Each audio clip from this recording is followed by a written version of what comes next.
არავის ხელეწიფების მიტაცებად მათთა ხელთაგან მამისა ჩემისა. მამა ღმერთს ვინ უნდა წაგლიჯოს, ვინმა ის ხო ყოვლის შემძლე შემოქმედია სამყაროს. რა თქმა უნდა, ერთის მხრივ ეს ჩვენთვის არ არის თითქოს იმათვის იყო, რომ არ ესმოდათ, რომ ძე და მამა ერთი ღმერთია.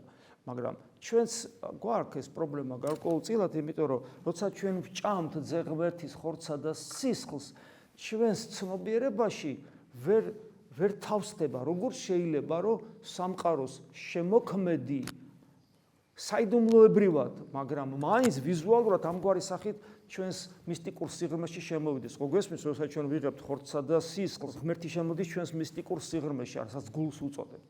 და როგორ შეიძლება, რომ ესე იგი მე ღმერთი ესე მივიღო, ესე მის სიტყვებს ვკითხულობდე წმინდა წერილში, მის სახელს ვახსენებდე, მის ნებას აღვასრულებდე და თან საქმე მქონდეს ყოვლის შემძლესთან და არაფერი არ მემუქრებოდეს, არაფრის არ მეშინოდეს და ესეც უნდა მესმოდეს, რას ნიშნავს არ მემუქრებოდეს, რას ნიშნავს არ მეშინოდეს. ეხლა გითხარით, რომ ვინც იბრძვის ქრისტეს ერთგულებისათვის, ის ბევრ ჭრილობას იღებს, ანუ აქ ჭრილობის მიუღებლობაზე კი არ არის საქმე, ჩვენი უძლეველობა სხვა რამეში უნდა ვლინდებოდეს, ჩვენს დაუმარცხებლობაში უნდა ვლინდებოდეს, მოწამეთა ღვაწლი გავიხსენოთ თუნდაც რა მოწამეები დამარცხდნენ, თუ გაიმარჯვეს.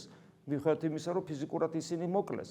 ხო, ანუ ჩვენ უნდა სწორად გვესმოდეს ეს ყველაფერი, მაგრამ ერთი რამე უდავოა, რომ ჩვენს გვჭირდება ეგ სიტყვები, რომ გავიაზროთ კარგად, რომ ჩვენ რასაც ვაკეთებთ, როცა ქრისტიანები ვართ, როცა ქრისტეს ერთგულებით ცხოვრობთ, მამის ხელში ვიმყოფებით და არავის ძალუც, რომ მამას ხელიდან ვინმე რამე წაგლიჯოს. იგივე ძე ღმერთს თავისთავად ხადი, ანუ აქ ღმერთის ყოვლის შემძლეობაზეა საუბარი.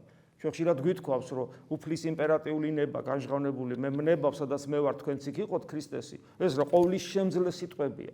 მაგრამ ის არ იმუშავებს შენზე თუ შენ უფალს არ ვერდგულებ, იმიტომ რომ უფალი ამბობს, რომ მე მნებავს და გვეუბნება, რომ ვერავინ მომტაცებს ხელიდან, მაგრამ აქ არის ერთი ნიუანსი.